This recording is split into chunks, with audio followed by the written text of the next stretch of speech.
ಈ ಈ ವಿಷಯವನ್ನ ಚರ್ಚಿಸೋದಕ್ಕೆ ಎಲೆಕ್ಷನ್ ರೌಂಡ್ ಟೇಬಲ್ನಲ್ಲಿ ಇವತ್ತು ನನ್ನ ಜೊತೆ ನನ್ನ ಕಲೀಗ್ಸ್ ಆದ ಪೃಥ್ವಿ ಮತ್ತೆ ಮಧು ಇದ್ದಾರೆ. ನಮಸ್ಕಾರ, ಇಬ್ಬರಿಗೂ ಸ್ವಾಗತ.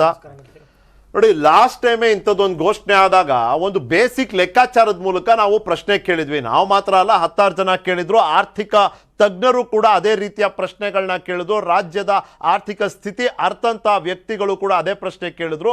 ನೀವು ಗೃಹಿಣಿಯರಿಗೆ 2,000 ರೂಪಾಯಿ ಕೊಡ್ತೀನಿ ಅಂತ ಹೇಳ್ತಿದ್ದೀರಿ. ಕನಿಷ್ಠ ನೀವು 1 ಕೋಟಿ ಆದರೂ ಗೃಹಿಣಿಯರಿಗೆ ತಲುಪುವಂಥ ಪ್ರಾಮಾಣಿಕ ಪ್ರಯತ್ನವನ್ನು ಮಾಡಬೇಕು. 2,000 ರೂಪಾಯಿ ಇಂಟು 1 ಕೋಟಿ 2,000 ಕೋಟಿ ಆಯಿತು. ನೀವು ಪ್ರತಿ ತಿಂಗಳು 2,000 ಕೋಟಿ ಕೊಡ್ತೀರಾ ಅಂದರೆ ವರ್ಷಕ್ಕೆ 24,000 ಕೋಟಿ ಆಯಿತು. ಎಲ್ಲಿಂದ ತರ್ತೀರಿ ದುಡ್ಡನ್ನ ಅನ್ನೋ ಪ್ರಶ್ನೆ ಕೇಳಿದರು. ಮಧು, ನಮ್ಮ ದೇಶದಲ್ಲಿ ಪರಿಸ್ಥಿತಿ ಹೆಂಗೆ ಅಂದರೆ, ಬಡವ್ರು ಅಲ್ಲದೇ ಇರೋರ ಹತ್ರನೂ BPL ಕಾರ್ಡ್ ಇರುತ್ತೆ.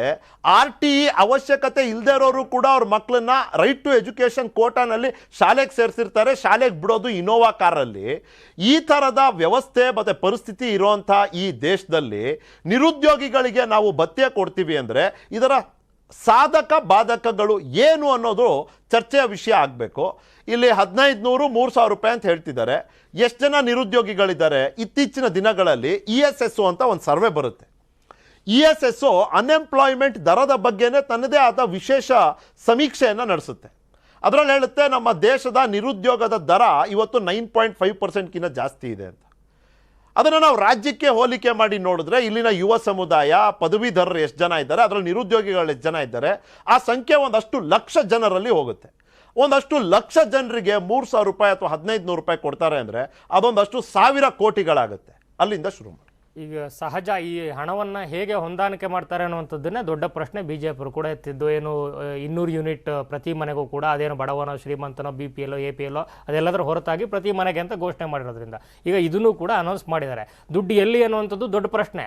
ಅದಕ್ಕೆ ಮುಂಚೆ ನಾವು ಬಂದರೆ ಅಧಿಕಾರಕ್ಕೆ ನಾವು ತೋರಿಸ್ತೀವಿ ರೂಟ್ಗಳನ್ನು ಅನ್ನೋಂಥದ್ದು ಇವ್ರದ್ದು ಏನೋ ವಿಶ್ವಾಸ ಮತ್ತು ಆಶ್ವಾಸನೆ. ಆದರೆ ಈಗ ಫ್ರೀಬೀಸ್ ಬಗ್ಗೆ ದೇಶವ್ಯಾಪಿ ಸುಪ್ರೀಂ ಕೋರ್ಟ್ ಅಂಗಳದಲ್ಲೂ ಕೂಡ ಚರ್ಚೆ ನಡೀತಿರುವಂಥ ಇಂಥ ಸಂದರ್ಭದಲ್ಲಿ ಇವ್ರು ಇನ್ನೂ ಕೂಡ ಪಾಪ್ಯುಲಿಸ್ಟ್ ಮೈಂಡ್ಸೆಟ್ಟಲ್ಲಿ ನಾವು ಜನರನ್ನ ತಲುಪ್ತೀವಿ ಅನ್ನೋಂಥದ್ದು. ಏನು ಒಂದು ಕಡೆ BJP ಲಾಂಗ್ ಟರ್ಮಲ್ಲಿ ವಿಷನರಿಯಾಗಿ ನಮ್ಮದು ವಿಷನರಿ ಡೆವಲಪ್ಮೆಂಟಲ್ ಓರಿಯೆಂಟೆಡ್ ಏನು ರಾಜಕಾರಣ ಅಂತ ಹೈವೇಗಳನ್ನು, ಎಕ್ಸ್ಪ್ರೆಸ್ ಹೈವೇಗಳನ್ನು ಉದ್ಘಾಟನೆ ಮಾಡೋದಿರ್ಬೋದು, ಅಥವಾ ಡೈರೆಕ್ಟ್ ಬೆನಿಫಿಷಿಯರಿ ಏನು ಅಕೌಂಟ್ಗಳಿಗೆ ಏನು ಫಲಾನುಭವಿಗಳನ್ನು ಗುರುತಿಸಿ ಅವ್ರಿಗೆ ಹಾಕುವಂಥದ್ದು, ಈ ಥರ ಅವರು ಸಮತೋಲನದ ಒಂದು ರಾಜಕೀಯ ಅಂತ ಅವ್ರನ್ನ ಅವ್ರು ಕರ್ಕೊಳ್ತಾರಂಥ ಸಂದರ್ಭದಲ್ಲಿ ಇವರು ಅಂದರೆ ನಿರುದ್ಯೋಗ ಅನ್ನೋಂಥದ್ದು ದೊಡ್ಡ ಮಟ್ಟದಲ್ಲಿ ಚರ್ಚೆ ನಡೀತಾ ಇದೆ ಇವಾಗ. ಅಂದರೆ ಪೋಸ್ಟ್ ಕೊರೋನಾ ಮತ್ತು ಈ ಏನು ಜಾಗತಿಕ ಏರಿಳಿತ ಇದೆಲ್ಲದರ ನಡುವಿಲ್ಲ. ಸೊ ಹೀಗಾಗಿ ಆ ಒಂದು ಏನು ಚರ್ಚೆ ನಡೀತಿರುವಂಥ ಸಂದರ್ಭದಲ್ಲಿ ಅಂತಹ ನಿರುದ್ಯೋಗಿಗಳಿಗೆ ಅಫ್ಕೋರ್ಸ್ ಬ್ಯಾಕ್ಲಾಗ್ ಹುದ್ದೆಗಳನ್ನು ಸರ್ಕಾರ ಇಲ್ಲಾಗಿರ್ಬೋದು, ಕೇಂದ್ರದಲ್ಲಾಗಿರ್ಬೋದು ಮಾಡುವಂಥ ಪರಿಸ್ಥಿತಿಲಿ ಇಲ್ಲ.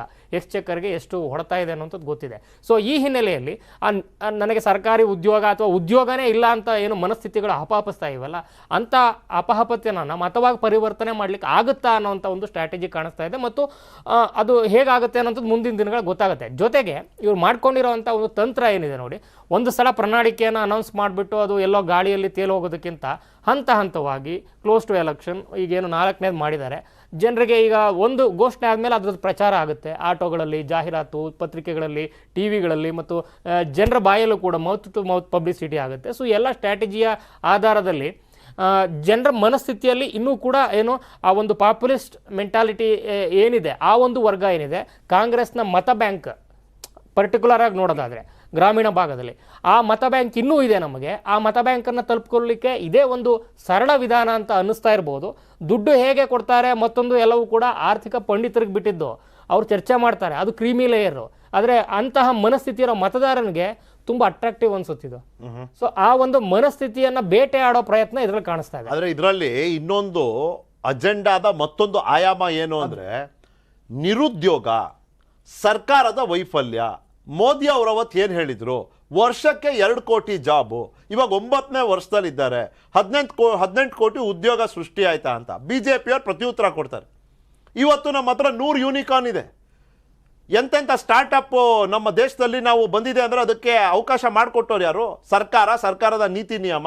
ಇದ್ರ ಮೂಲಕ ನಾವು ಉದ್ಯೋಗ ಸೃಷ್ಟಿ ಮಾಡಲಿಲ್ವಾ?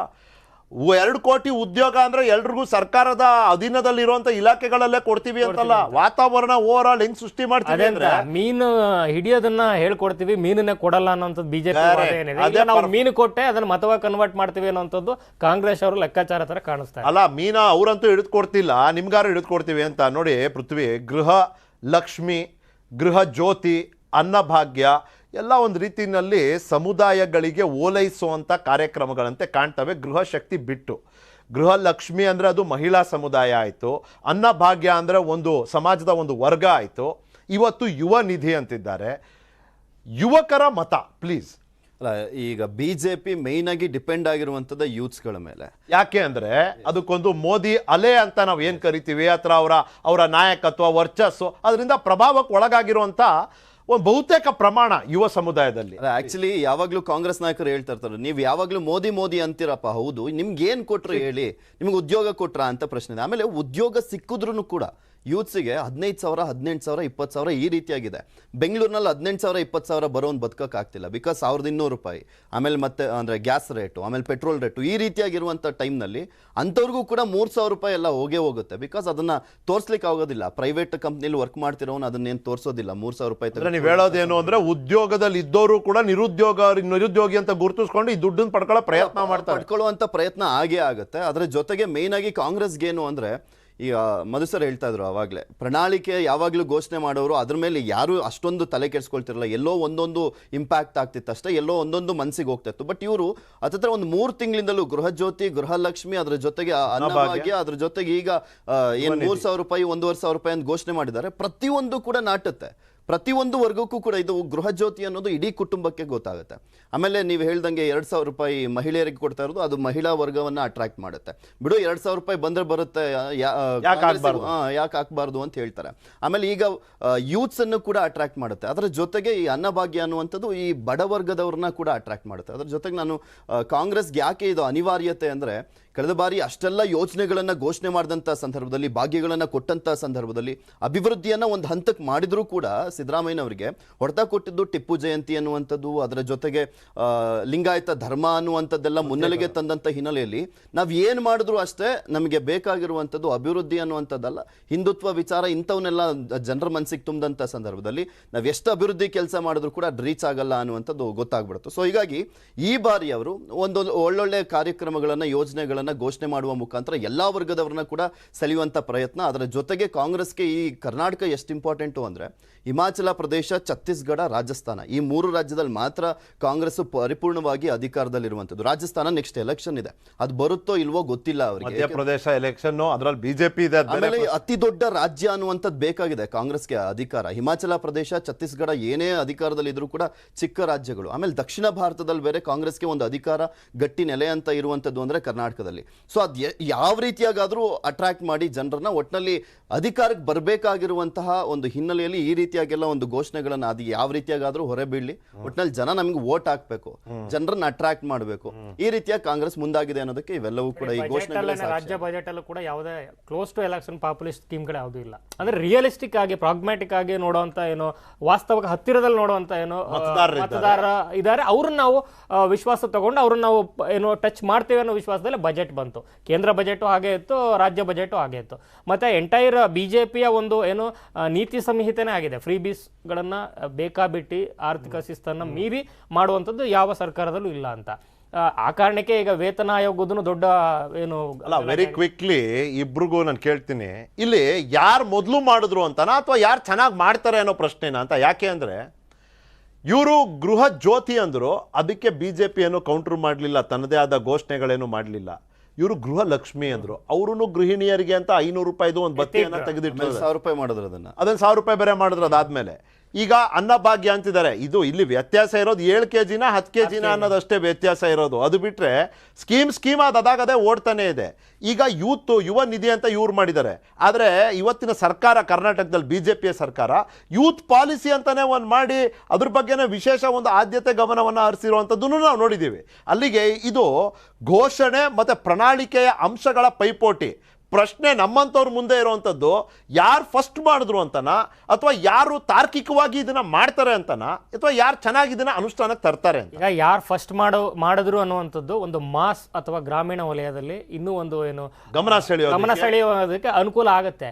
ಹೇಗೆ ಮಾಡ್ತಾರೆ ಅನ್ನುವಂಥದ್ದು ವಿದ್ಯಾವಂತ ವರ್ಗ, ರಿಯಲಿಸ್ಟಿಕ್ ಆಗಿ ಯೋಚನೆ ಮಾಡುವಂಥವ್ರು, ಸ್ವಲ್ಪ ಹೊಸ ಜನರೇಷನ್ ಮತದಾರರು ಏನು ಬಿಜೆಪಿ ಜೊತೆ ಲೀನಿಯಂಟ್ ಆಗಿದ್ದಾರೆ ಅಂಥವರೆಲ್ಲ ಖಂಡಿತ ಇದು ವಾಸ್ತವಕ್ಕೆ ಎಷ್ಟು ಹತ್ರ ಅಂತ ಕೂಡ ನಿಷ್ಕರ್ಷೆ ಮಾಡ್ತಾರೆ. ಇದ್ರ ಜೊತೆಗೆ ಈ 3,000 2,000 ಇದೆಯಲ್ಲ, 3,000 + 2,000 5,000 ಒಂದೊಂದು ಮನೆಗೆ ಹೋಗೋದು ಹತ್ತತ್ರ. ಇದು ಅಲ್ಲ ಅಂದ್ರೆ ನಿರುದ್ಯೋಗಿನೂ ಇದ್ದು ಆ ಮನೇಲಿ ಗೃಹಿಣಿನೂ ಇದ್ರೆ 200 ಯೂನಿಟ್ ವಿದ್ಯುತ್ ಸಿಕ್ಕಿ ಪ್ಲಸ್ 200 10 kg ಅಕ್ಕಿ ಬೇರೆ. 10 kg ಅಕ್ಕಿನೂ ಸಿಕ್ತು.